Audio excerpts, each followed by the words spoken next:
So tonight, if you suck, they come in.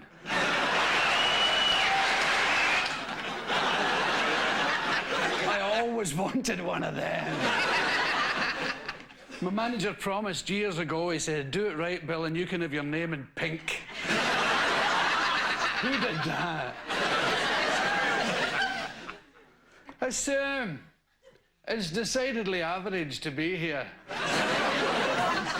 It's kind of live and telly, isn't it? And I've never seen so many famous people in my whole life. It's great. It's like a party at our house. I love it. I start very slow. I start real slow. And because I think you're the same yourself, you know, when you go to your work, not you people at the front, the working classes are back.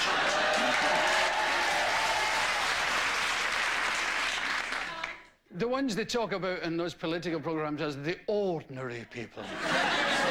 Oh, you ordinary people up there. Well, when you go to your work in the morning, like 8 o'clock or whenever you start, you don't sort of go 8 o'clock and into it. You sort of relax and scratch your arse. And read the paper and look out the window.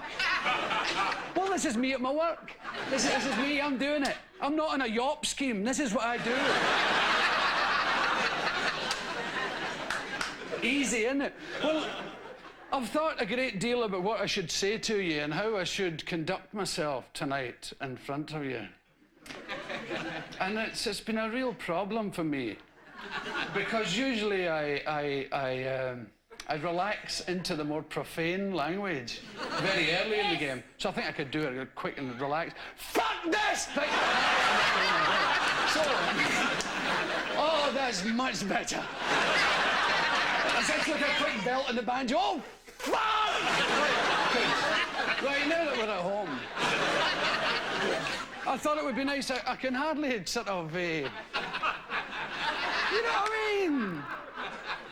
It's because I come from a place where people... I've sworn all my life. You see, I swear like all the time, and I think it's rather good language. People say it's a limited vocabulary. It makes you swear. Well, I don't think so. See, because my vocabulary, I know at least, oh my God, about 127 words. And I still prepare fuck.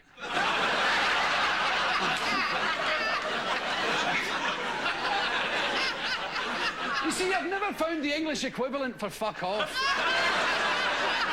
And it isn't go away. Because go away kind of dissipates, doesn't it? It goes, go away. For go away, shoo. Shoo. Go away, go away. There's no conscience, like, fuck off.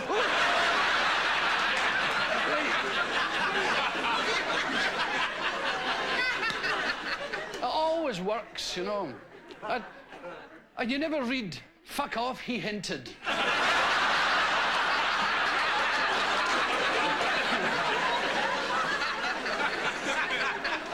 So what I thought I'd tell you, in case you want to ask me something, I bet you don't now. Now that you know the answer. And it's awful. Every time I open my eyes, I'm looking at one of my heroes. It's like a nightmare. I did this once before, you know. It was in the year that Scotland qualified to play in Germany. You know, Scotland always qualify. You have to think of the year. I think it was 74 or something. They were playing in Germany, and the guy who was supposed to make money for them kind of ripped them off. The Scottish football team, that is. And they ended up by being given a sort of a 6-month loan of a Vauxhall. Jet set stuff, isn't it? Get a loan of Vauxhall for 6 months. So, Willie Ormond, who was the manager, asked me to go down and entertain the team, and it was hellish. It was just this room full of Dennis Laws and Billy Bremners. I did the whole thing with my eyes shut. I came out my eyes. God, it was the biggest laxative I've ever known. So, yeah. So I was going to tell you a bit about myself. You probably know a lot because I've kind of become the darling of the chat shows. But I should tell you, I lie a lot. So, some of it wasn't true. I've made myself very windswept and interesting as the years have rolled on. Because I was born a sort of fart. You know. I've tried everything to be exotic.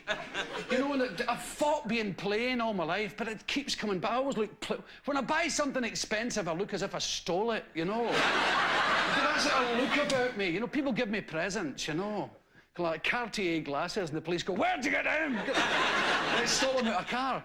So it's weird, you know, I've got this mark on me that says nothing. And I don't know where it is. God knows I've tried everything. But I was born in Anderson in Glasgow, and it's sort of down at the dockside there. And I don't remember it much because we left when I was about 3 or 4, and I was brought up in Partick in Glasgow, where Partick Thistle originally came from, the football team, Partick Thistle FC. I say that because most Englishmen think they're called Partick Thistle Nil, right?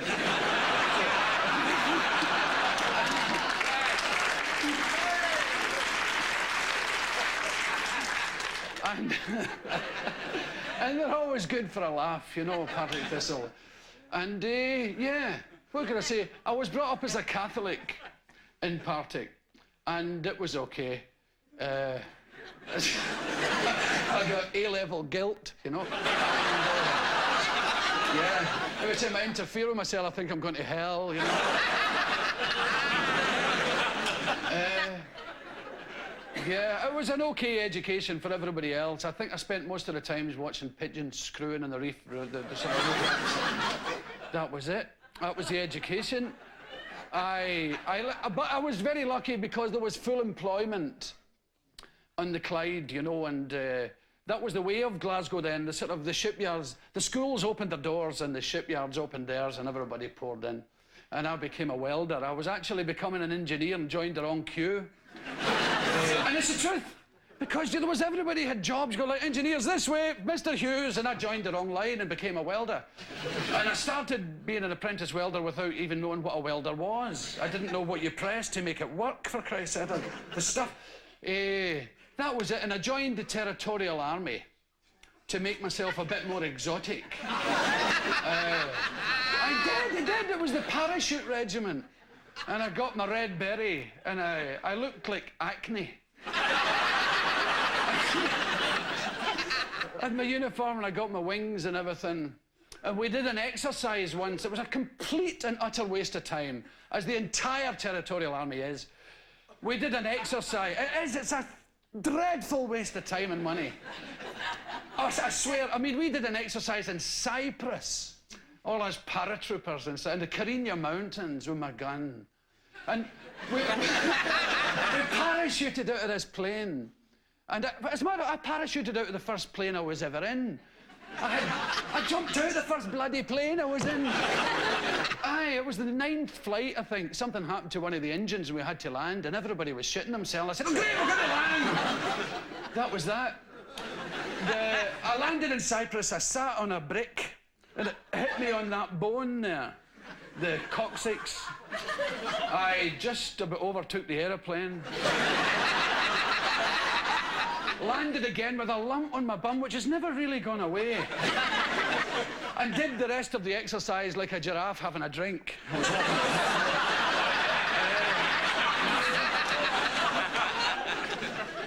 And it was full of little moments, you know. And the parachute regiment chased the Green Howards through the mountains for 10 days, and we caught one. The was thousands of us, armed to the teeth, bayonets down the trousers, and it was great. They'll pose it. Everybody looked like Rambo climbing. At last, I'd become exotic, and we caught this poor bastard. And he worked in the same shipyard as me. He was a territorial too. It was great. I could have sneaked up behind him in the canteen and saved the country a fortune.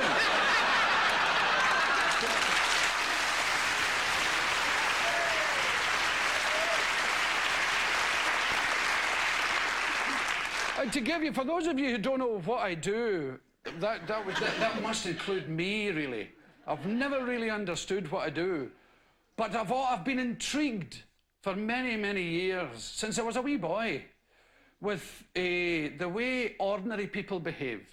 I've never found famous people awful interesting. It's one of the great letdowns of my life.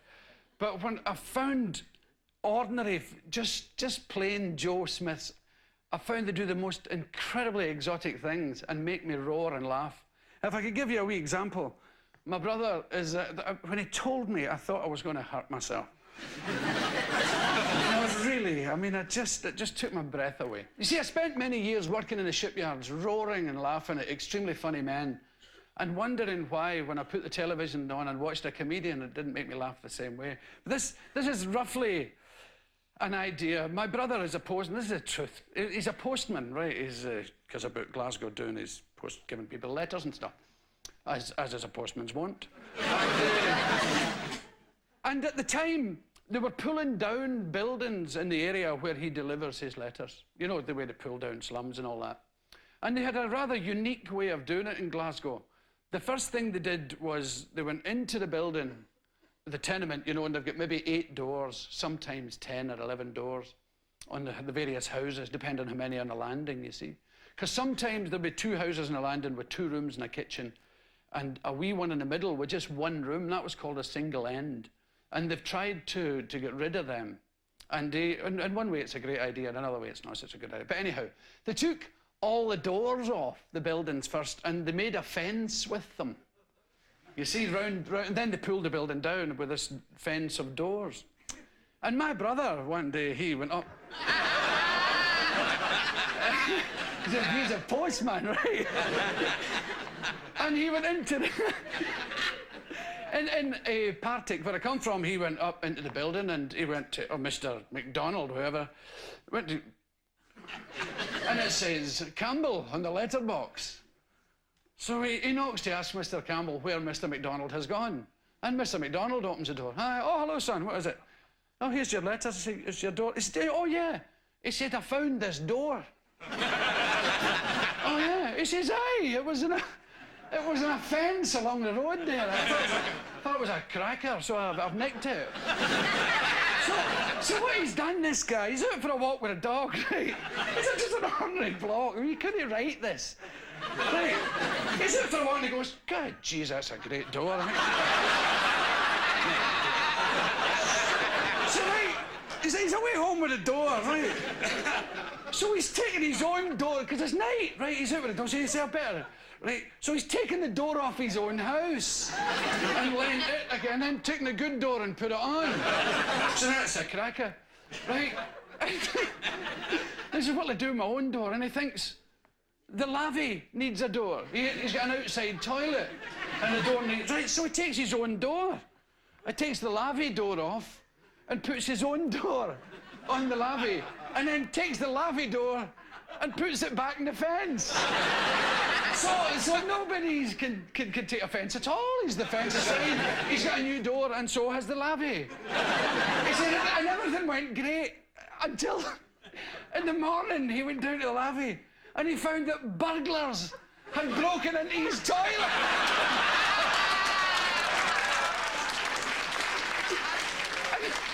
And I've often wondered what the burglar thought. Going, right, this house'll do. Jesus Christ! What deprivation!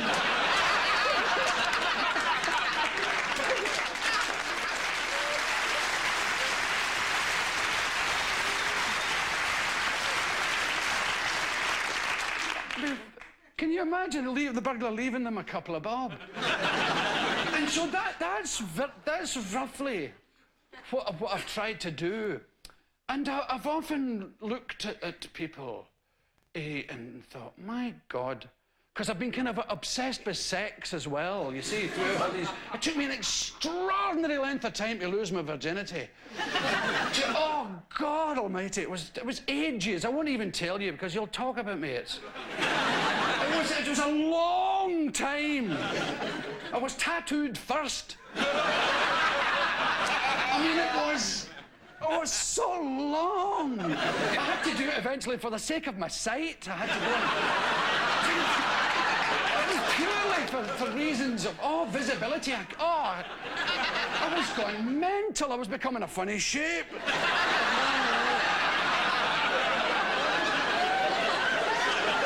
was just awful. Aye. Oh, the whole thing was, oh, Jesus. And I used to look at people and wondered how they did it, if they did it. Say, now, he probably does it. She probably does it. As a matter of fact, he probably does it to her. I wonder how they do it.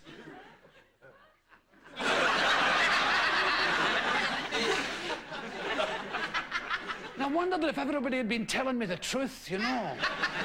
Did you really, were they taking the mickey? I mean, if I go like that, they go, get piss off! To practice on things, you know. I've never had a dog or anything. So it's weird, you know. I should read things and sweat a lot. And I used to look at big fat people, huge, obese, gigantic people. I said, I bet he does it. And I bet she does it. And I wonder how they do it. And I saw a man being interviewed on television, and he was in the Guinness Book of Records for being the most greedy person on earth or something. I mean, the man he was from Texas, and he was the fattest. He was actually kind of lying down to be interviewed. He was looking over his waistband, you see. And I thought I looked at the fly on his trousers. I was like, that was vast. I thought, my God, it's like Cyril Smith's trousers. And I wonder, where do they sell big Y-fronts that size? Or do you get them custom built, you know? So I was looking at this and I thought I was going to count the buttons. There was about 47 buttons. And I thought, well, this wife is a huge big woman as well. She was talking away. Oh, it's wonderful to be in the Guinness Book of Records. And I thought, well, I reckon, do you know? I reckon they kneel.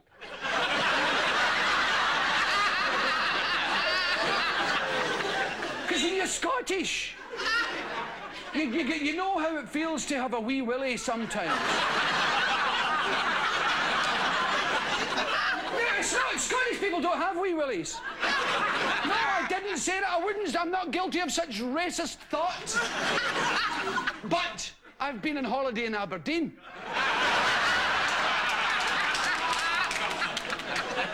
You're like a sumo wrestler. You go in swimming at Aberdeen. Your willy's like a baby's one. There's a wee point on it. You feel so stupid when you look at it. And the other bit underneath, your little marble pouch. It's like a walnut shell.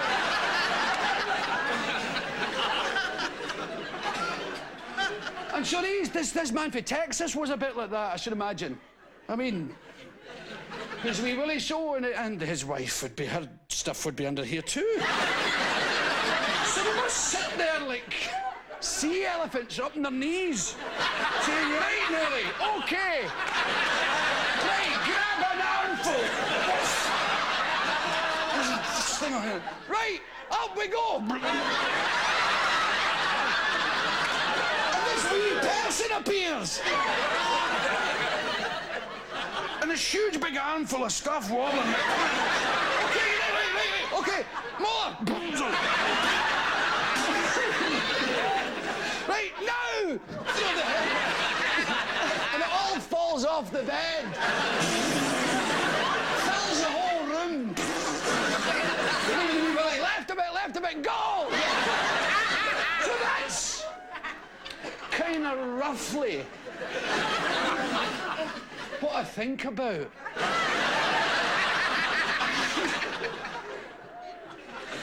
No, really. And I seem to see things that people don't just take. I was in Los Angeles, and this is the truth. There was a sign, and it said, "To the Braille School." And I thought, who is it for?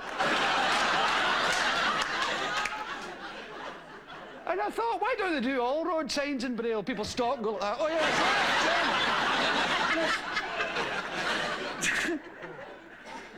And it's odd, I must say. But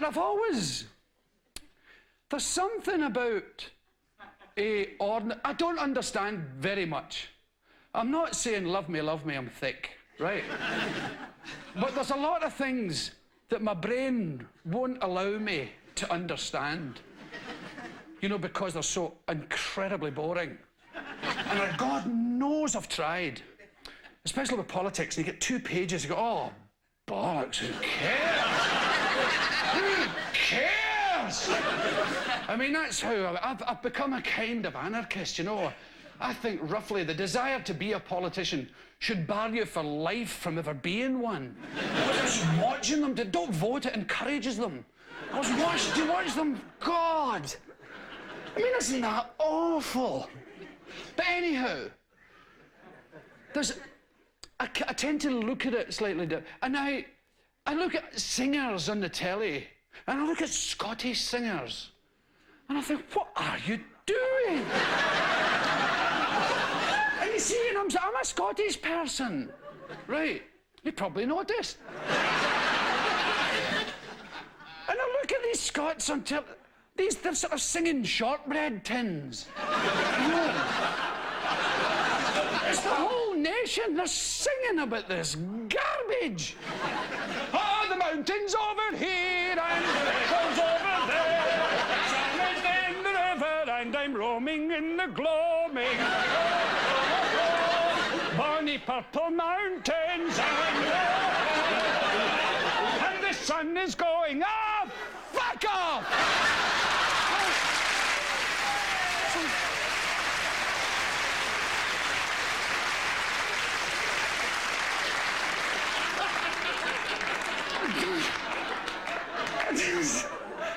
I don't even begin to understand that. Because the folk music is actually wonderful, the reals, but they avoid that like the plague in order to sing this stuff. And it's all written here in London. With strange wee men who have never seen Scotland. And one of them got found out about 5 years ago. He wrote a song called The Blue Misty Hills of Tyree. But if you've ever been in Tyree, it's like a bloody billiard table. Oh, the misty blue hills. Oh, and there's this never-ending line of Highland weird people. I mean, I'm not saying the Highland people are an amazing race of people, lyrical, nice people. But there's a section who keep turning up on television in Scotland. The Brine Island shirt and a space in the teeth. And the wee badger handbag there. Mountains and rivers and Bonnie Morag and the Roman and the Gloaming. And it's a very strange affair. And then there's the Gaelic ones. You've probably seen them. They say hello to you all the time when they're singing.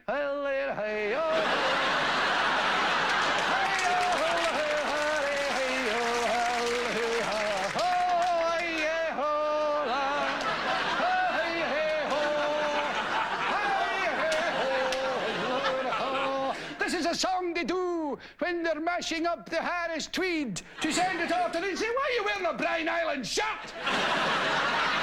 Hey-oh, hey-oh, hey-oh. It's absolute nonsense. And we seem to produce in Scotland a kind of religion that's very strange too. It's the most patronising thing in television except for the weather. It's Winsy Willis here. You're right, Winsy Poo. I was just thinking, your television treat you like you're 4 years of age. Now here's the weather. This is the country where you live.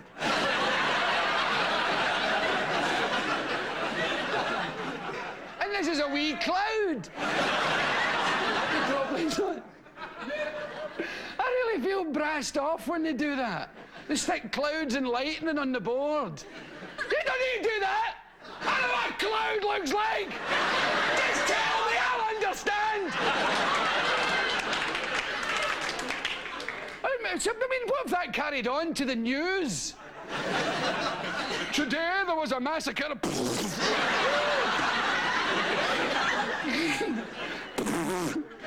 Goo running off the desk. You have to behave yourself. I can't get it. But anyway, I was saying, that kind of singing, you know, women sing kind of weird up there. They've spoiled a lot of great songs. You know, Robert Burns wrote some real crackers. And they spoil them with that strained way of singing.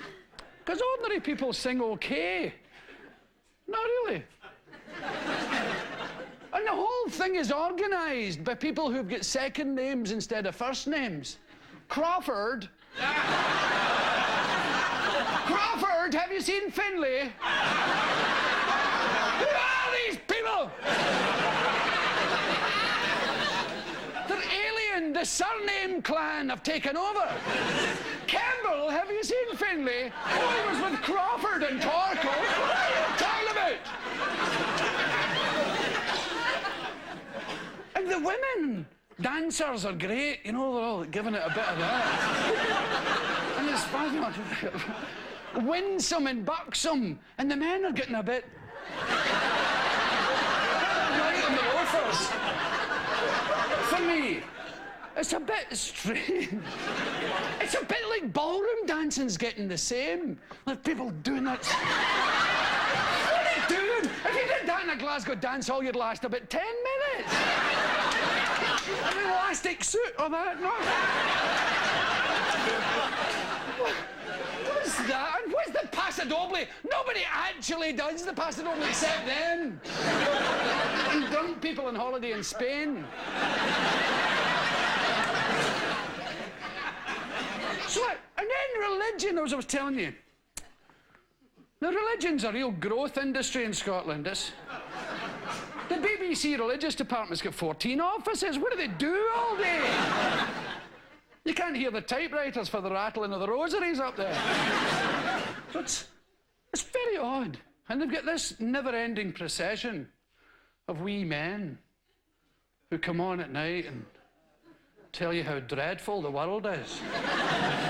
And then in the most patronising possible way, try to introduce you to God.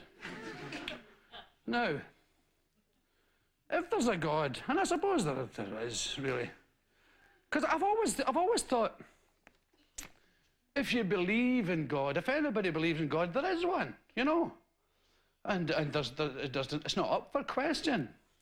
But these wee men come on and try and tell you, and the ones on England on the Radio 4 in the morning aren't any better. They seem to have this never-ending line of people called Nigel. They'll tell you all about God in this strange fashion. Yes, I went to a football match the other day.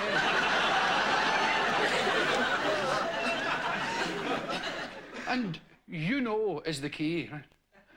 You know.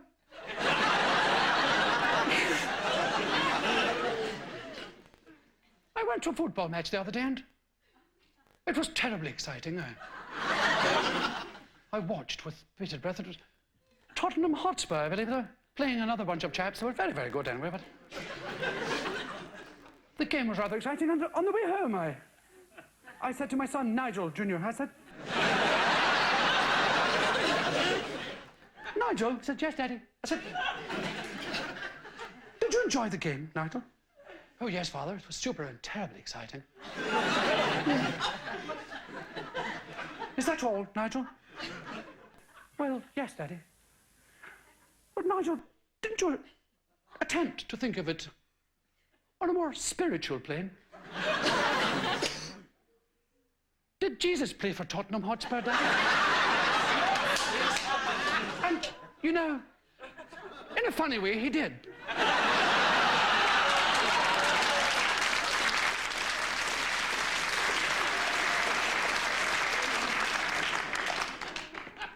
My radio's all covered in muesli. It's got this sort of pebble dash finish. I'm always eating my breakfast and swearing at the radio.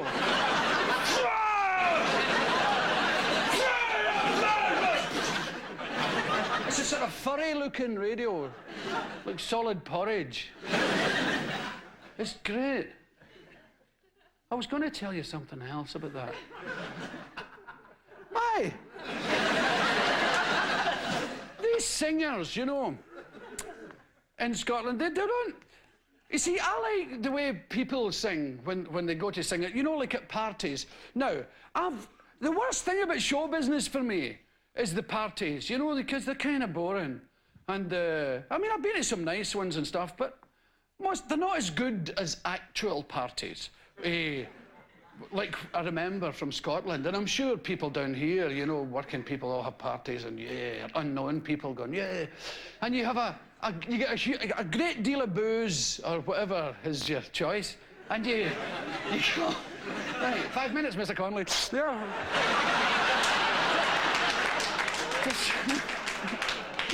Be with you in a second.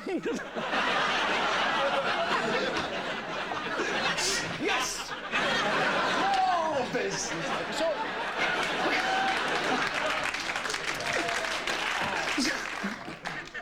I arrive here in a box like that. 5 minutes, Mr. Connolly. Yes! We're here to entertain you. So I've started touching my willy. It's one of my more sort of disconcerting traits recently. Because I've been talking about people who touch theirs, and it has led me to touch mine. And there's a strange comfort to be had.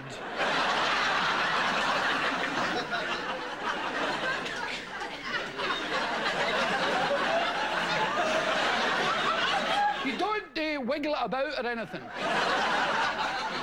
You check it like you check your change or credit cards or... I think maybe it's going to fall off as you get older, like your hair.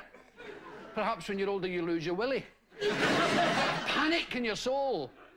Usually happens to men in their 30s. Happened to me and mine. We're lying in the bath, luxuriating, and you look down, and there's your first grey pubic hair. It's your starter for 10. And I thought, God, how awful. Nobody told me about that.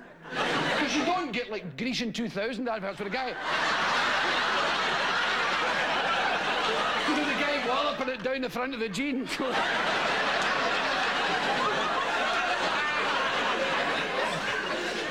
That's another thing I love, is adverts. I love the lie. I like lies on that scale, especially because there's nothing wrong with lies. They're fabulous things. My God, I'm a liar for a living. There's no one to take my word for it. There is no recession. I am loaded. At the Dow Jones Index, I don't even know who the man is. Right. Wouldn't speak to him if I did. So, what was I about to say? On a Saturday morning, in the papers, you get these adverts for things that they obviously can't sell. And that people have gone, oh, God, leave it out. What? You know, a combined cigarette lighter and coat hanger or something. Right, so, you know those kind of things, you know, hat and Tuesday match. So, yeah, you know the kind of thing, you know, open neck flannels. So, yeah, bowler hat with sleeves, you know the kind of... People have sort of ideas and they go, that'll take on. So they... And like, on a Saturday morning they appear. Trench coats. Smart trench coats. State size. And there's always a drawing. There's never photographs of these. It's always a drawing of some other bloody coat. It's certainly not the one you're getting through the post. And they sell great things. I've always been tempted to send away, especially for the big slipper. Have you seen the big slipper? I think these adverts are for people they're aimed at a section of the community who don't go anyplace. They watch the telly all the time. You know, well, I suppose your trench coat, you can watch telly in your trench coat if you like. But it's a one big slipper. And you put your 2 feet in it. And you watch television. In your slipper. And each in the family can have a slipper each. Right. I was always going to buy 2. I was going to buy a pair and leave them in the fireplace. When I'm going out at night, in case a burglar comes in.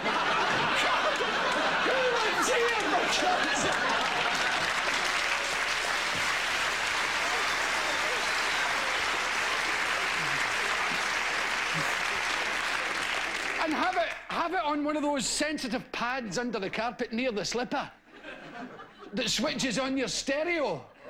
Right, so he goes, God, look at the size of them slippers. And the stereo goes, right, you bastard. Ho,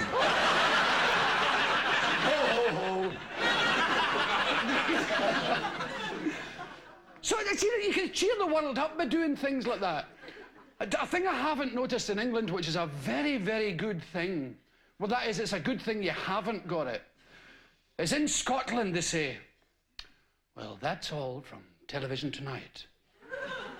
I bid you all a very, very good night. And especially those of you who live alone. You know what? Should have just reminded them.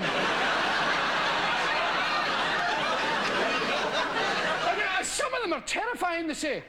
And those of you who live alone, don't forget to lock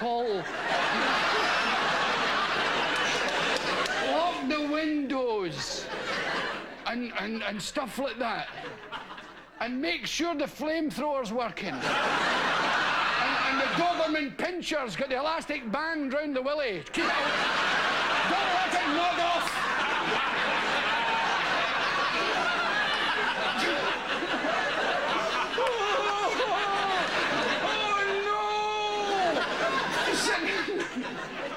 And I always wanted to be in charge of that bit of the programme.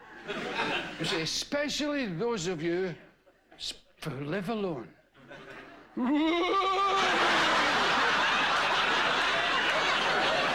God's sake, don't look behind you! Don't turn round! Another one they do is they say, and that's all tonight, and I hope you enjoyed the programmes as much as we did. We also enjoyed them the first time round, and yes, it's been great fun. And in the interest of safety, don't forget to switch off your TV before you go to bed. And for super safety, take the plug out of the wall altogether. Because the house could go on fire. The whole family could be barbecued. And they say, all right enough, I must do it. If I was the guy doing that, I'd sit at the desk, going, right. He'll be near the telly, he'll be stretching his hand out to put it off. Leave it alone! Do as you're told! Get back to your seat! I'm not finished! It's okay for them! Charlie's Angels, yeah, they're on every damn night! Well, it's my turn. I've got the switch. I'm in control of this station. And now the end is near. Get away from that switch, you psychopath! So, that's... But these adverts, there's the big slipper. And save pounds. They have a pound sign that goes down and down and down. Save, boom, boom, boom. That's three S's. Cut your own hair with this thing. And they have this lethal looking thing with things down each side and a handle.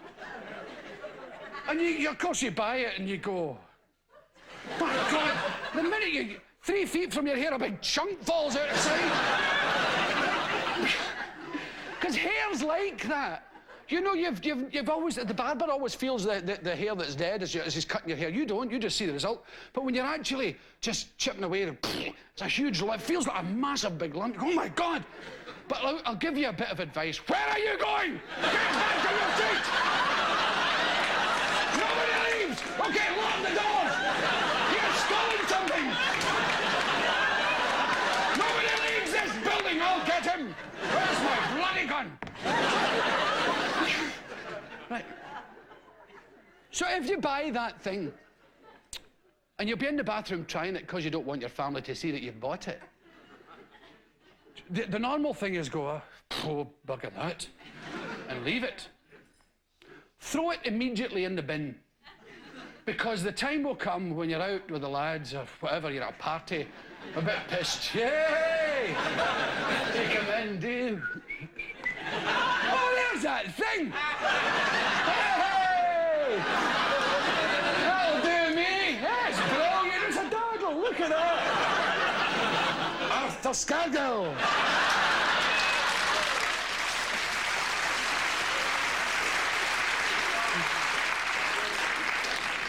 There's another great thing. It's an energy suit.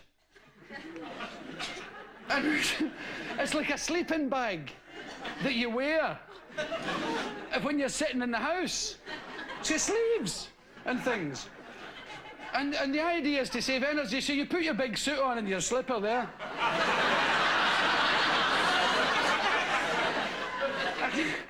And you cut each other's hair if the telly's boring.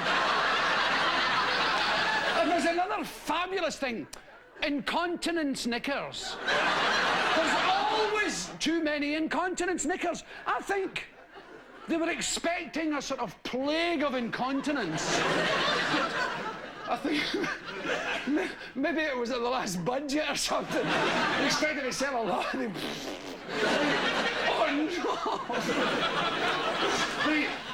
And I was looking at this incontinence stuff and I thought, I don't want to laugh at incontinent people, right?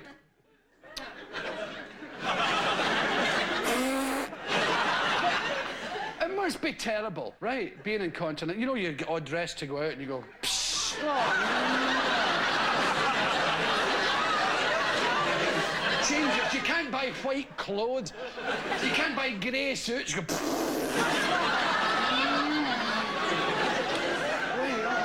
Jesus. Right. Because young people are incontinent too. I mean, it strikes at all ages. Suppose he's a young, trendy guy. Hey. Hey, you guys. He's trying to sneak back to his seat. Get back! You haven't missed a thing. I was only killing time to get back. Go on. So the guy's young and trendy. Says, and then he sees the advert. Right, that'll do me. Give us a pair of them. Give us a bit of that.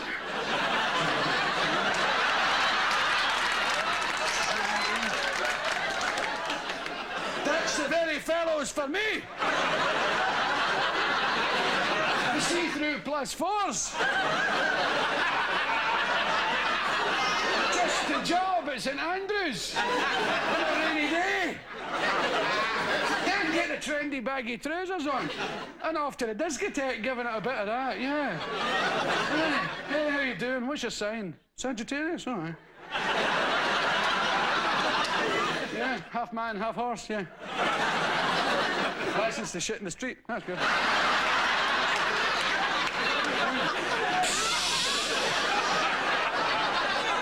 Cares not a jot.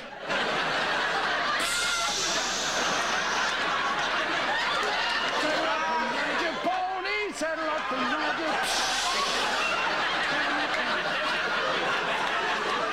What's happening later, yeah?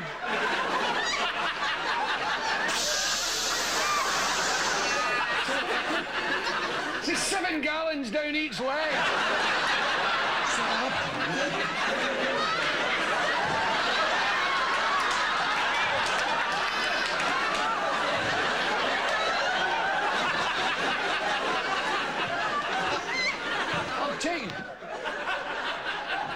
I'll take you home in a minute.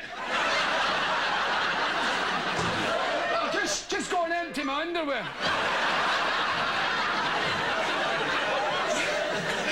Into the toilet and loosen the thing like that. The Thames level goes, film disappears. Oh, they're fabulous. You should read these adverts. They're in the energy suit. See, so you can wear them under your energy suit. And there's a tray. There's a great tray you can get for sticking on the side of the settee. It clamps on. In case you're a bit overheated when you're watching Starsky and Hutch, you go, oh, not yellow grey all over the carpet. And it's got holes in it. So your stuff sits well in, wedged in. Your tea and the custard creams are all in wee places. You see, in your energy suit's to save energy, so you switch off all the heating and get the suit on. Knickers cutting the hair. And my favourite, dog bags. Keep dog hair off the furniture. With this breakthrough dog bag. And it's a bag you put the dog in. Times down his neck.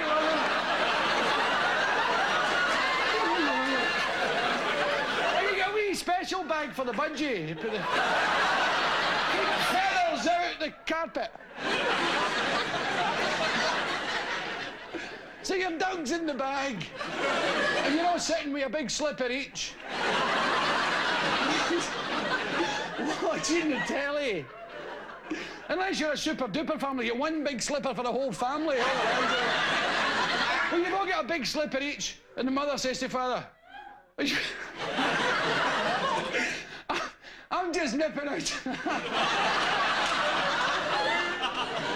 I'm just nipping out to the toilet. What? Why don't you put on a cup of tea? Anyhow, that's...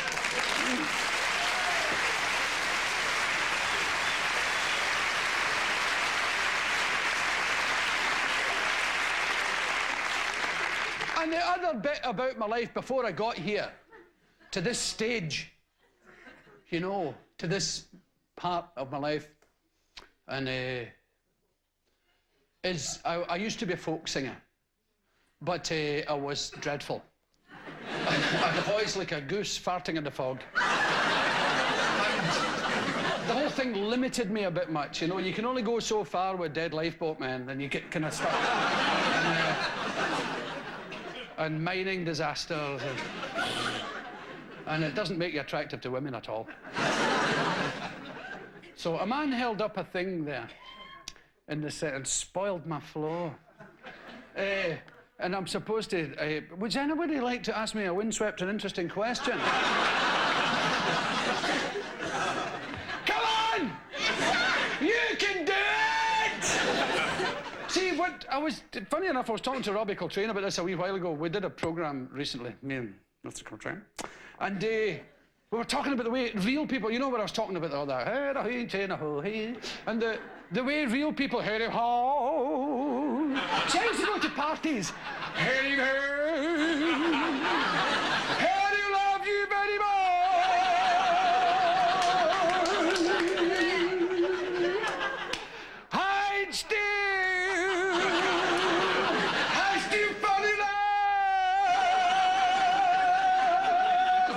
up, big man, shut up.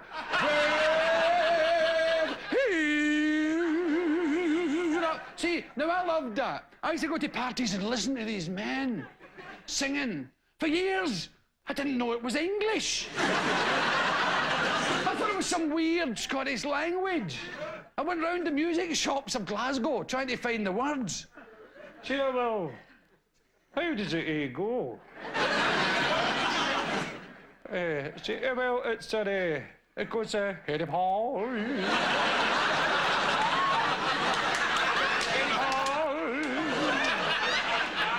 Harry Sheedy Ball. No, I don't know that one. And they weren't like London kind of showbiz parties. You get a huge carry-out first, you get a dozen beers and a half bottle of whiskey. Right, so you better get some Bacardi, there might be women there. Oh, okay. And then with this carry-out bag, you've seen these carry-out bags. I know they're sort of, well, I don't know if they've got them in England now. They certainly didn't, they used to have them.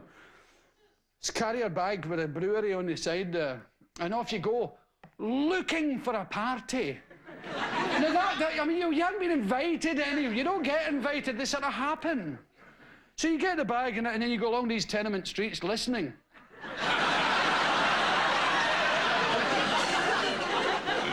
And then from a window you hear, Harry Paul, Harry Paul.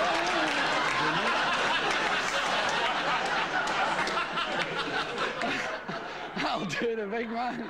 Easy, up we go. And then when you get there, if this ever happens to you, just tell them Jimmy said it was okay. There's always a Jimmy in the room. I met a guy doing the boozer there. Jimmy says just to come right up. What do you look like? Oh, he was a bit pissed, you know. That'll be him, the guy. There's somebody upside down behind the telly. That's the man, it's the very man. Sit down, son, give us a song. Harry Ho! Harry Ho! And there's another thing about Scotsmen. They always sing about being far away from Scotland when they're still there.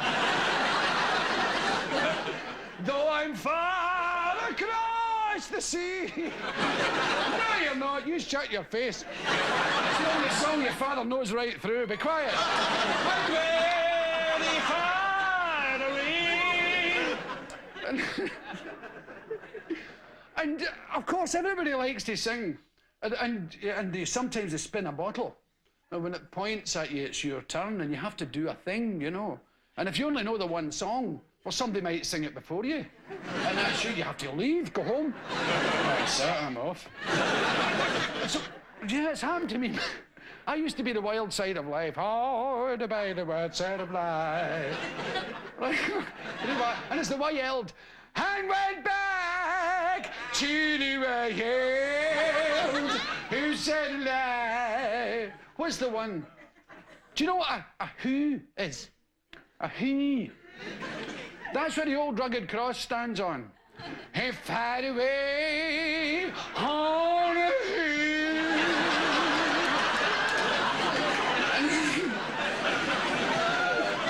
There was a guy who used to come round. Do you know the tenement buildings are in squares, and in the centre of the square, it's the back green or the back court. We called it the back court. And buskers used to come round on a Sunday. All these wounded people, you know, because I was born in 1942, so it was like the late 40s. I saw these men going, oh, they are now working in national car parks. They've all got a leg like that. Hey, you! Hey, you can't put that here.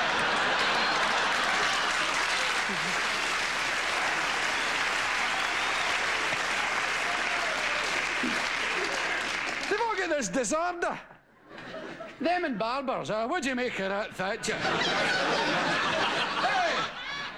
So, I'm phoning the police, that's it. Oh, God help us all. But it's strange. The people who sing at parties, these buskers, come round the back like that. And it was a Sunday morning, and they had it all sussed. Because we lived on the side of the block, there were Irish immigrants, you know, Connolly and Flanagan and all these people. And on the other side were Highland people, all the McDonalds and Morrisons and Campbells and whatever over there. And he would sing Protestant stuff over there. Hey, howdy, old record. And he'd come over to us and go, everybody. Oh. And we used to heat pennies. You get a pair of... You get a penny and a pair of pliers and heat it on the gas. Everybody. There you go. Oh, thanks very much.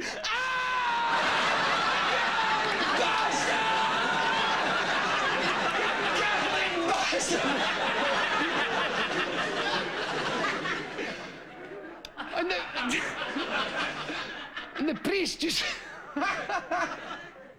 The priest used to come round visiting the houses, you know, to see how everybody was doing. And there were always wee lonely men. They always looked cold, priests. They were never clean, you know, cold-looking men. Come creeping about and say, here's the priest coming. Put that television off. Right, get to your rooms. Come on, hurry, get to your damn rooms. The priest's coming up the bloody stairs. Get into the damn room. And then, see, priests think the world is full of broken televisions. Everywhere they go, it's not working. See, a guy once told me the Queen thinks the world smells like paint, because 10 feet in front of her, there's always a guy going. But these tellies, and they've got no telly in the chapel house, so he's just out wanting to see Charlie's Angels. And as I say, I lived in the tenements there. And there was a warmth about the whole thing. I've always seen tenements as kind of vertical villages. People say, oh, the deprivation, oh my, nonsense. When you're a wee boy, it's not like that. You know, it felt great. You know, there's all these nice neighbours and they had big wooden toilet seats then. You know, luxuries. You know, you didn't lose the power of your legs reading the Sunday paper. Yeah.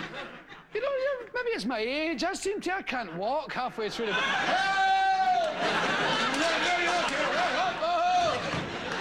Pins and needles can't get out the damn thing. It's a point for you. Oh, my God.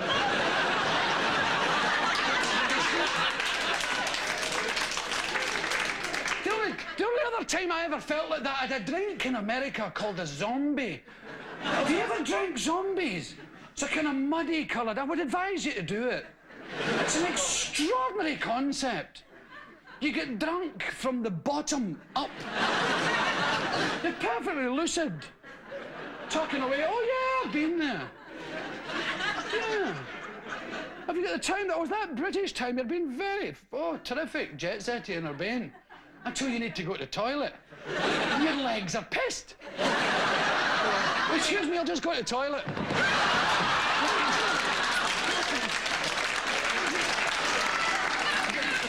And you can't get up, you see? Come on. It's like Chick Murray once told me he fell in the street and a woman said to him, did you fall? He said, no, I'm trying to break a bar of chocolate in my back pocket.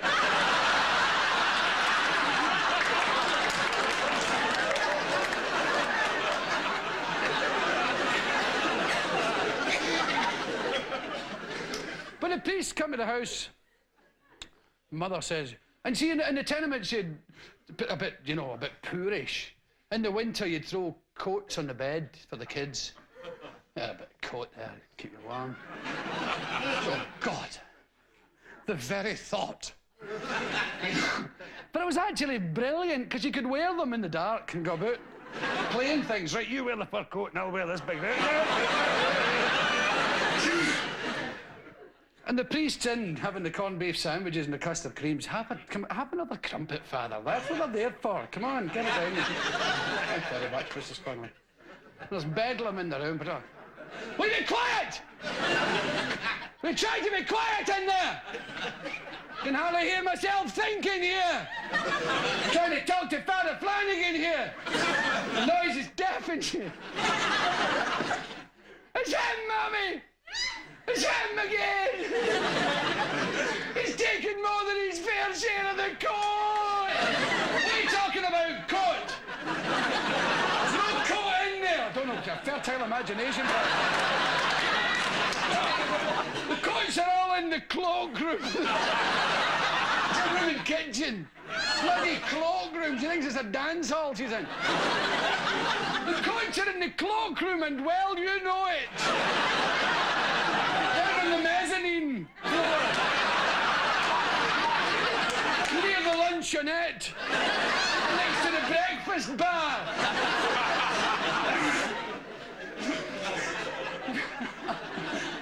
It's an eiderdown.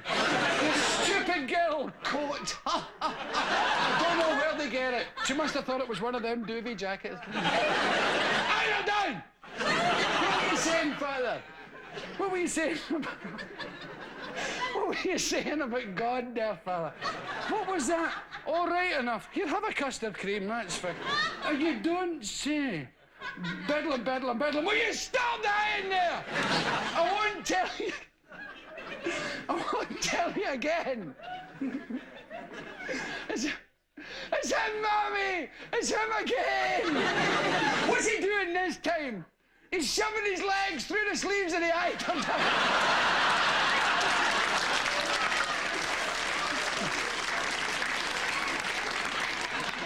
See, I've always had trouble with communication.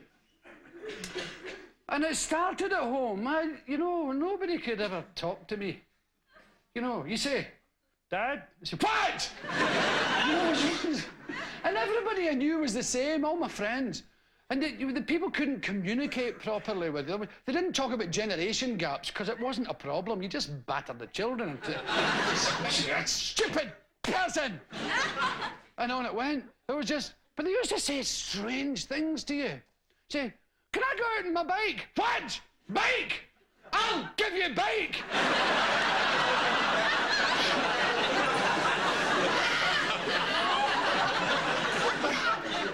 I've got a bike. Don't talk to me like that. And don't think that about me, boy. Can I go to the pictures? What? Pictures, is it? I'll pictures you, my lad. What does that mean? There's lots of things I don't know. I'll make you smile on the other side of your face.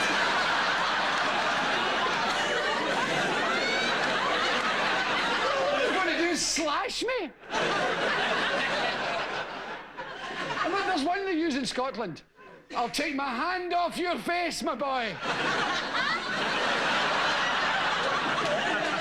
It's the putting on at high speed I didn't fancy. No. It was weird. They also developed this thing of telling you not to do something by telling you to do it. That's right. That's right. That's right. Just leave your underwear lying on the floor.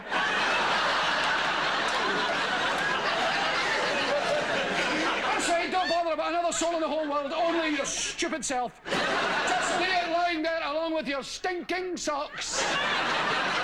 Just leave it lying there for me to pick up. But that's what I'm... Now get into that room and don't let me hear a sound out of you. Don't let me hear you laughing, or for God's sake, I will come marching in there and give you something to laugh at. I think he's going to tell us a joke. Wrong. Haven't you thought of a question yet? I think the troops are beginning to panic. Oh, Michael Parkinson's going to ask me something. Yes! Yes! Yes, Michael! I know him! He's my personal friend! Yes, what do I know? I thought you weren't talking to me. It's been such a long... Just a minute, I get back to my famous place. Yes, Michael. Well...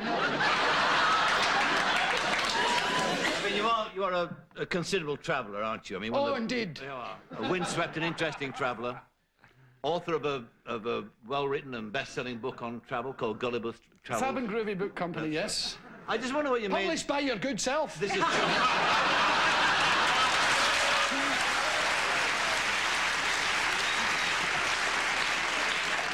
You had years plugging yourself on my show, mate. No, why not plugging... What I was going to ask you about was travel. I mean, do you think it broadens or narrows the mind? And which of the places you've been to, I think particularly sort of Australia. I mean, Australia, is that worse than playing? Australia is a wondrous, fab and groovy place. and travel narrows the mind. It narrows it to that size. If you wish to know anything, don't travel. And it gets worse every year. The more I travel, the more I miss my own bed. Do you ever think of your bed that way? The further away I go, the weirder people get. And the drums never stop. And Australia's okay. Yeah. Needs a population transplant, but it's okay. It's pretty strange. Call you poofter all the time. Which is disconcerting. I wore an earring and I went to this extraordinary thing. I was playing in a town called Whyalla, which is a real toilet. It's a shipyard and an iron ore terminal. And it's, oh yeah, Caesar's Palace, Whyalla. And the man said, have you ever been in Iron Knob? The whole thing was a bit bizarre.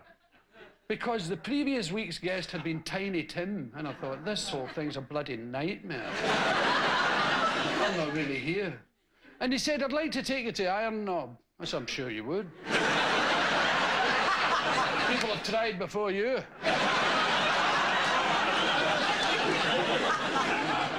I am open to offers. He said, I'd like to take you to Iron Knob. He says, because in Iron Knob they have the cleanest hotel in Australia. Australia's one of my favourite countries on the earth. It's certainly the strangest. It's not a hysterically funny story, but it's the strangest thing I've ever seen. We drove from Whyalla to Iron Knob to this hotel that they hose down every day. It has a big mountain made of iron ore. Like somebody walked along and said, that's made of iron ore. And they're slowly exporting this mountain to Japan, who are buying it, but a handful. And these people are getting wealthy, and they all live in this hotel. And the red dust settles on it, and they hose the hotel down. And it's the cleanest hotel in Australia. So I went in, and there was a man, it was like Deliverance. There was people all hanging about the end of the bar. And they looked as if they'd been stood like that for years. Those people with the two front teeth that fall down, the skip caps. And we went in, there was myself and several other guys of my crew, and most of them had earrings on, you know, and I had one on. It was a strawberry thing I was wearing at the time. I found it made me exotic and interesting. People used to sidle up to me and say, my God, you're windswept and interesting. And I come into the bar, and this wee man, I can't do an Australian accent. Oh, dear God, I can't. Difficult with Scottish accent. And this man, no, really, this man said, oh yeah, the poofters are here.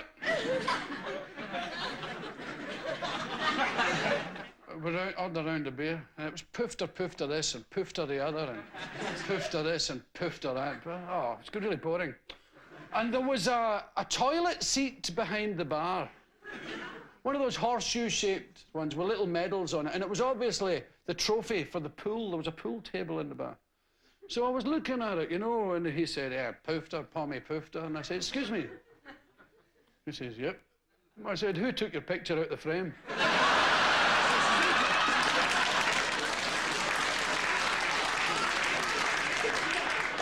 and as it turned, he radically changed. He went, hey, how do you do? Drinks all round, nobody buys drinks, I'm giving it that. And it was extraordinary. His name was Smith, and he was the garbage collector in Whyalla. And he was worth a fortune. And he would say, Smith's the name, shit's the game. Smith's the name, shit's the game, right? Right round the whole crew, and then sort of halfway along he thought, I'm being boring here, and he would say, shit's the game, the name's the same. It's a great country, Australia. I do like it. Really? Hello. Oh, God, an Australian. Billy, when I was growing up in Whyalla,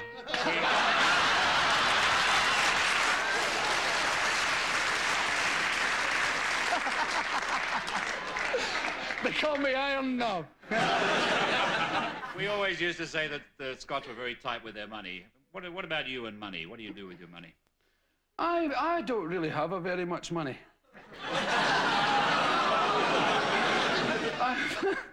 I spend it all in Langens. You've probably seen the picture in the paper. I've tried. I do not understand money. I've tried extremely hard to be Scottish about it and keep some. You know, but it seems to... I can't handle it. And when I get ahead of the game, I say, God, you've done well, buy something. And I have nothing again. And I've tried understanding Dow Jones Index and the Financial Times 20 share. I have no idea what it is. And I will never have money. Some people will have money and others are going to be skint. Some are going to be famous and skint. And I am one of them. And I've heard all the stories about Scottish people who dropped 50 pence, bent down to pick it up, hit him in the back of the head. Copper wire. Copper wire was invented by two Scotsmen fighting over a penny. But I can't handle it. I don't know. I haven't any money. I've got no money stories either. Anybody ask me? John. Billy, when I first came to London and spoke with my Scottish accent, I was so conscious of it feeling very flat-footed, and I wondered, when you came to London to begin with, did you have awful problems with the Scottish accent? I did. You know. It was, well, I didn't really have a problem. I kind of, people treated me a bit like I was a Swahili poet. They would make me say things I just could not believe that I was speaking in English. And now when I listen to my old albums, I can understand, because I liked it that way. And when I go home, I love to play in Scotland and be a comedian, because I can, suddenly I get the luxury of speaking at the right speed. You know, I go like a train, and nobody, like in England, you wouldn't understand it. And it was sort of, how can I put it? You speak a bit like a pillar box. You don't move your mouth at all. And you point with your feet. You know, people say, excuse me, could you direct me to Sucky Hall Street? You go, aye, sorry.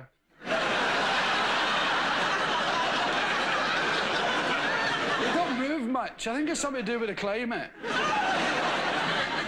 And we're a bit strange, because most of us are conceived while our parents are fully clothed. It's the climate, you know, 2 seasons, June and winter. There's a lovely old variety theatre joke. See, most of the policemen in Glasgow, he came from the Highlands, those big, beefy Highland, red-faced guys. And they told jokes about them like the way people tell Irish jokes about silly Highlanders. And the great end of the pier Scottish one is the policeman who found a drunk man lying in Sucky Hall Street and dragged him into Hope Street because he couldn't spell Sucky Hall Street.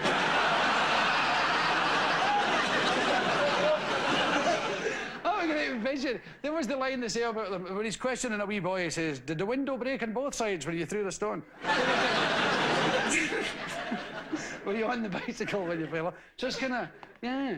Andy like to ask me anything. God, I'm embarrassed. Yes, I'd love to ask you Oh, something. look! I've seen you in the pictures. I'd love to know. You bring out the mother in me. What does your mother think of you? She doesn't like me very much. Why? She does. She actually likes me. She's I had the most extraordinary experience of probably that any adult could have.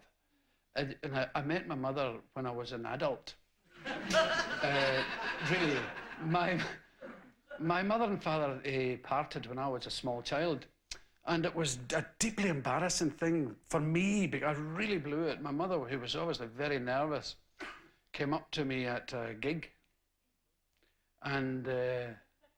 And she said, "You're Billy Connolly?" And I said, "Yeah," reaching for the pen. And I felt really stupid. It was extraordinary. I'm glad you asked me that. It was an extraordinary moment in my life to be confronted by my mother. I was looking for bits that looked like me, you know. And she looks a wee bit like me, you know, around the eyes and the nose there. But I think she's we don't keep much in touch. I don't really keep all that much in touch with any of my relatives.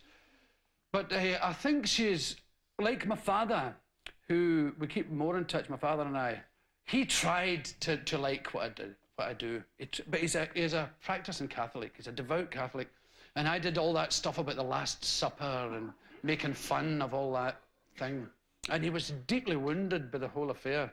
And then slowly, when I stopped doing it, he got kind of better about it and more open-minded. And then he came to a phase where he tried to look interested in my show business, about which he knows nothing at all. I'm the only one in the history of the entire family ever to go to the theatre, far less perform in it. And he would say things like, he would look interested. Oh, yeah, hello, Bill. Is this you back in town again? I say, yeah. And I was all hairy and beads and flared bottoms and peace and love. Yeah, hey, ding-a-ling-a-ling, bells. Ding, ding, ding, ding, it's me, yippee, yeah, we're home again. He said, yeah, is that you back? Yeah. Yeah, and he would say, busy? I say, yeah, I'm okay. He'd say, have you any jigs this week? And jigs, they have remained. You know when somebody makes a mistake like that and it's too late to tell them? Oh, actually, it's gig, Father. So jigs, I say, I've got a few jigs now. I got a new guitar once, and I'd spent a lot of money on this Gibson guitar. And I said, hey, I've got a new guitar. He said, oh, really? Saying that to my father, you know, was like saying, doormat, Father. I opened the case, I said, look. And you could see his wee face there. I said, what can I say about this bloody thing?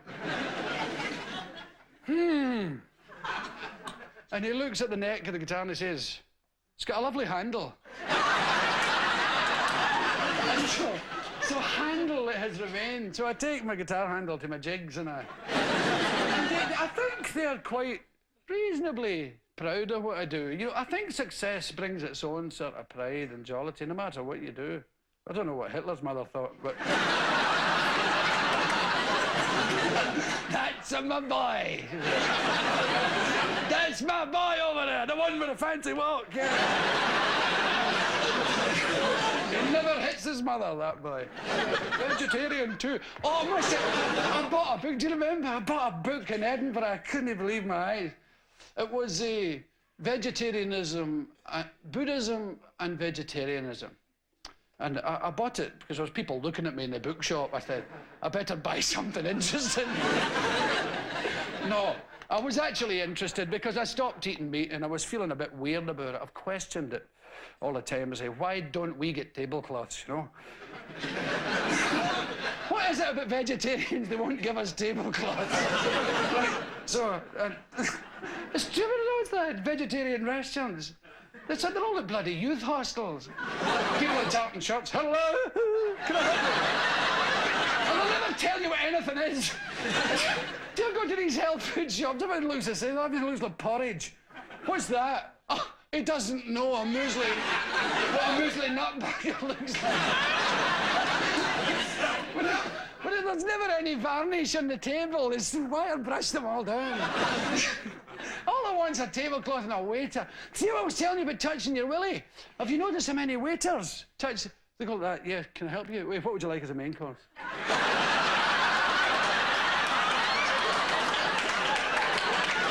She never should do so quick to go like that. She's never sure if they actually did it. Are you the same, sir? And people touch the willy for some reason. When they look out the window, they say, what's the weather like out there? Can you check if my bike's still outside? Oh, yeah.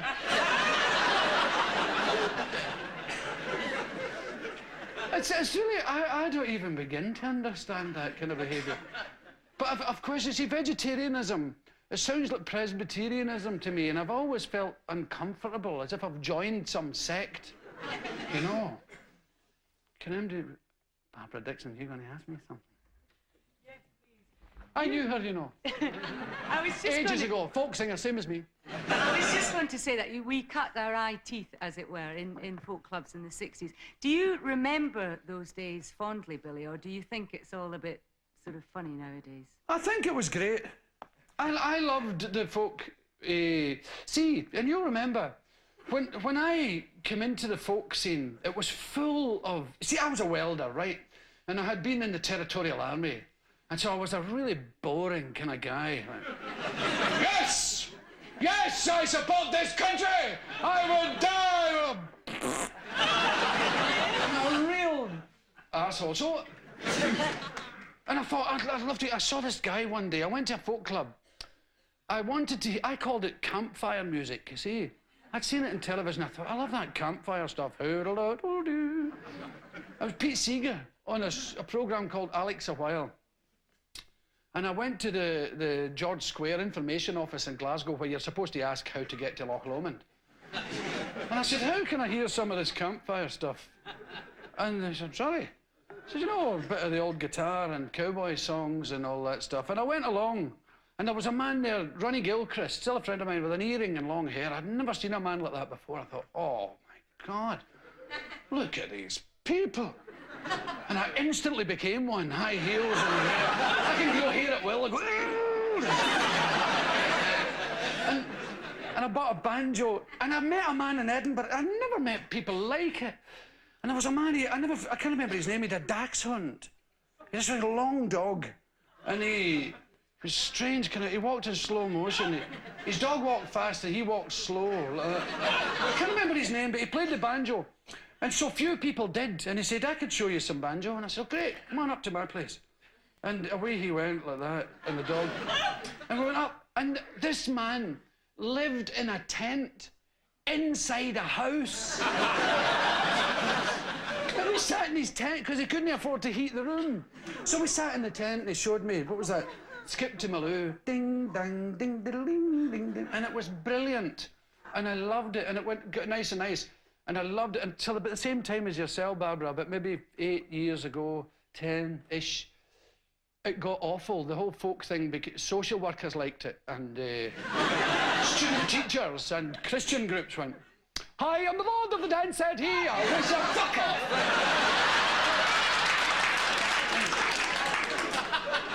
There's people who play with a thumb like that. Hi, I'm the Lord of the Dance, said he. I'll do all, whatever you hear. As soon as I see a duffel coat, I lose interest. Duffel coat and kickers. It's a cry for help. Hi, I'm the Lord of the... So I got out, you know, and I hated bands with... what I hated was I would go to gigs, and I'd drive past wee men and women, you know, going along the street, and we'd get to the gig, and it would be all full of duffel coats. And we'd play the thing and leave, and there'd be all these wee ordinary people, and I thought, I want them. The ones who were walking past the concert, I wanted the public.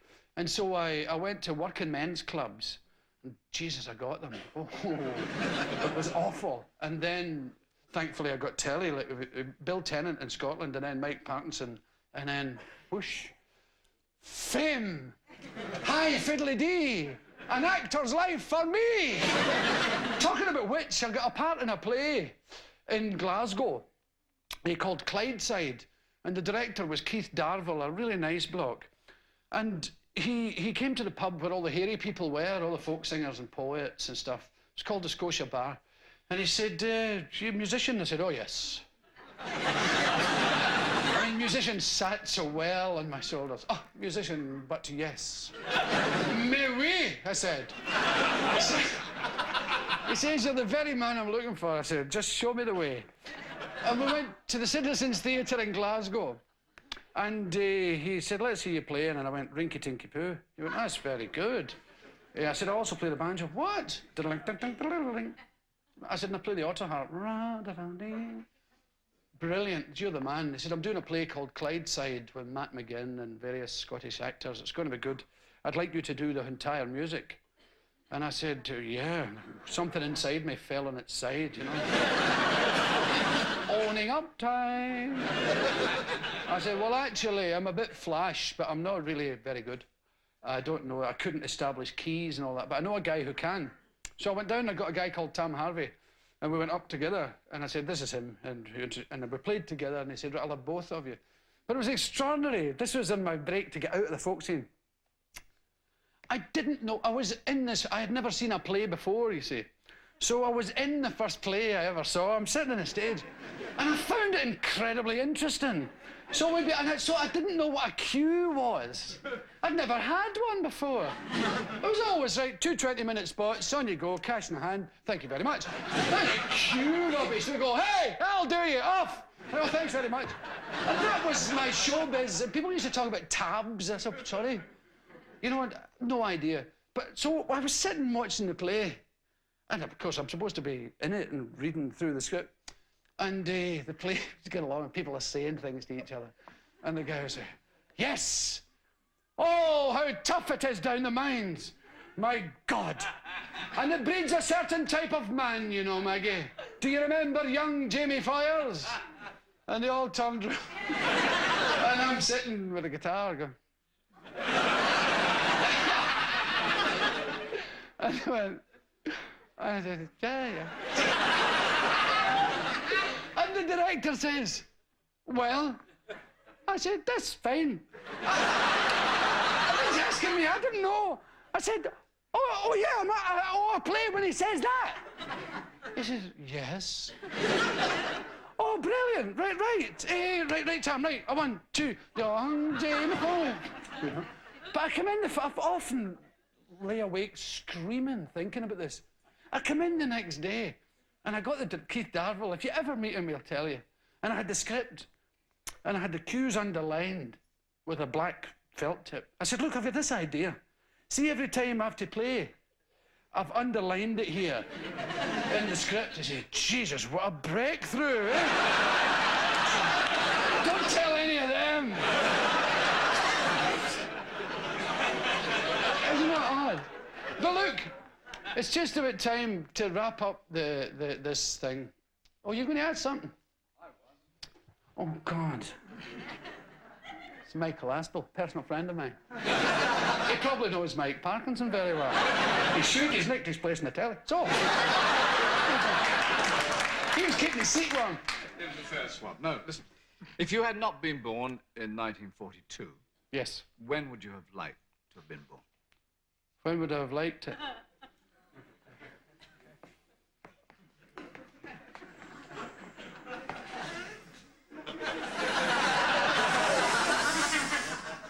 I think I'd have the same again.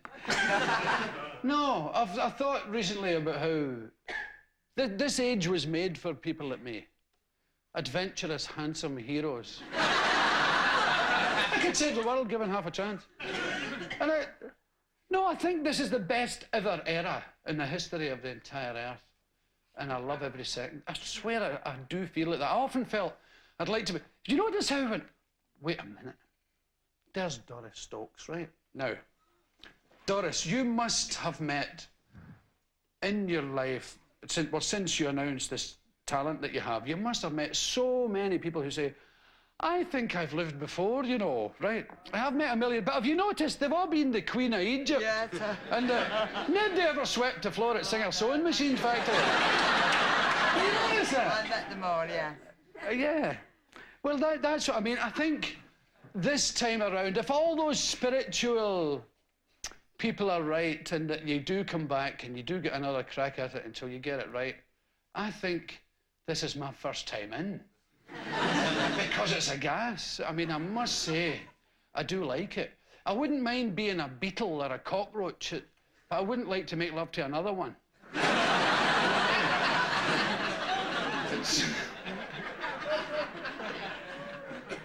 Did you want to ask me something, love?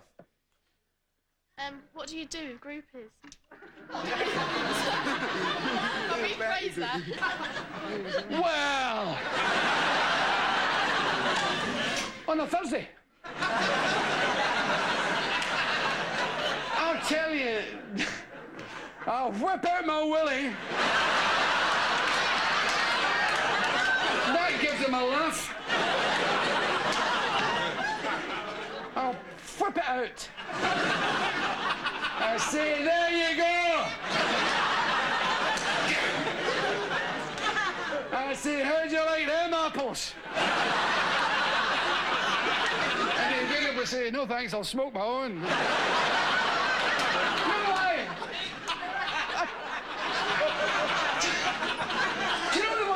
thing about it, comedians don't get groupies. Oh, don't feel sorry for me. Oh, I've done quite well. You've probably read about it in the paper.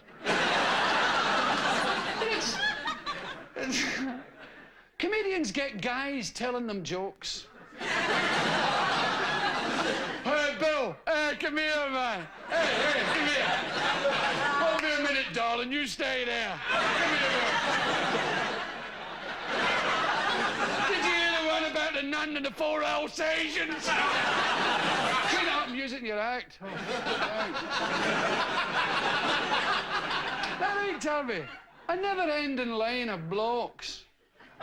It's appalling. And yet I've met some pimple-ridden Herberts who were in the charts, big queues of gorgeous women at their door. I've never understood it. I never will. I'm erudite, I'm urbane, I know a word or 6. I'm not scared, I'm a brave person. Look, fuck, I'm gonna tell you. See? I'm a brave person. I'm strong. I try my very best. But look, I'm going to leave you, and I'm going to leave you with a complaint.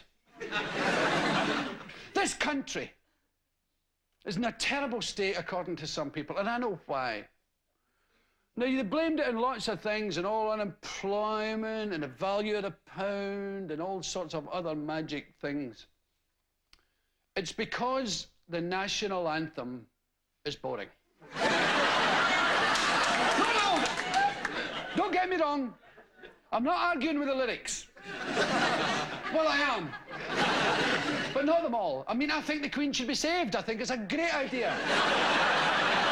And if anybody's going to save her, God's the very chap. Who am I to rock the boat? Not I. Nice person. Show business personality. Right? It's an appalling song. And it's racist. It is anti-Scottish. And the 4th verse is all about Marshall Wade coming up to give us a belt in the mouth. And I don't like it. And with a mighty rush, rebellious Scotch to crush. Oh, do you bloody think so? I don't see any rush to Hampden to crush anybody. I rest my case. Now, you see, when you look at the Olympic Games, we go down with a flag.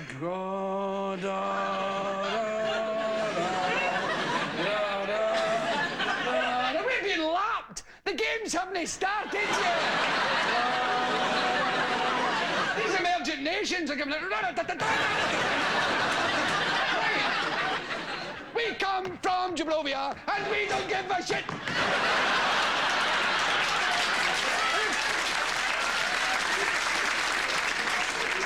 We've got a national debt of 50 squillion pounds. We will get the monkeys. God save. All the other nations don't want us to win. Because when we win, it takes half an hour to the flag out of the bloody pole.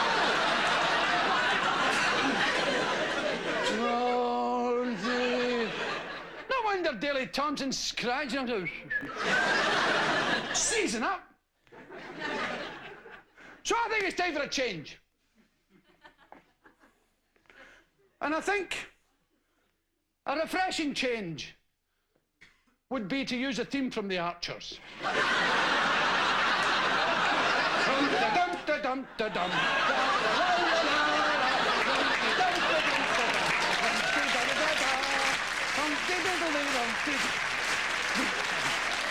Can you imagine it? Trooping of the colour. The Queen sitting in a horse like that. La la la la la la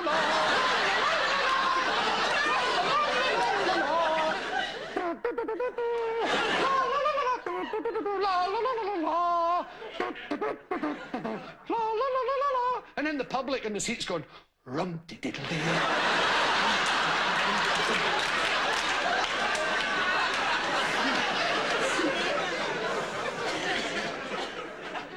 So let's give it a bash here.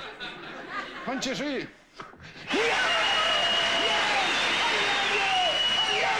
Right.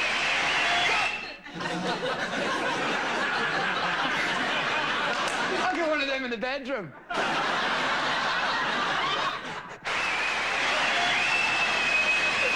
Thank you! Do you want some more of the same? So. 1, 2, 3. Now just think. Now that's going to be the lyrics. We're not going to change a thing. It's going to be rum-ti-dum-ti-dum-ti-dum, la la la la la la, rum-ti-dum-pa-bum-pa-bum, dum-ti-diddly-dum. Just think the new immigrants can learn it on the bus on the way in from Heathrow. Rum-ti-diddly-dum-ti-dum-ti-dum. How do you feel as a new immigrant? You get off the bus, you know the bloody national anthem. La la la la la la la. So, ladies and gentlemen, thank you very much for listening to my inane drivel. It's been an absolute pleasure talking to you. You've made a happy man very old.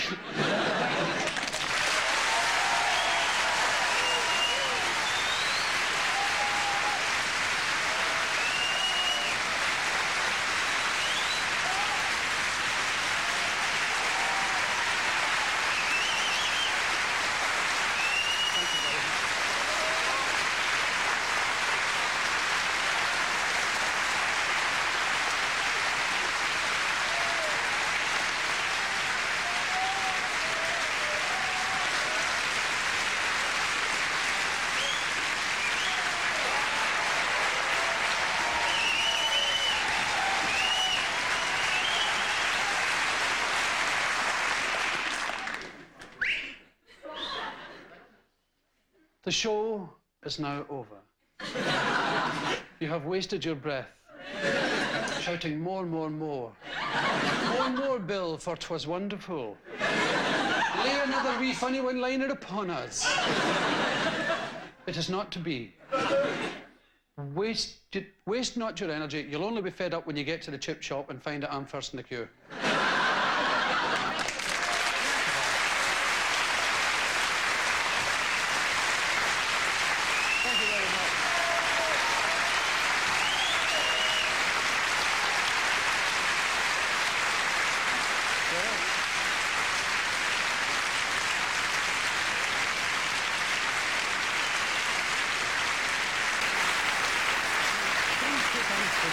La la la la la la.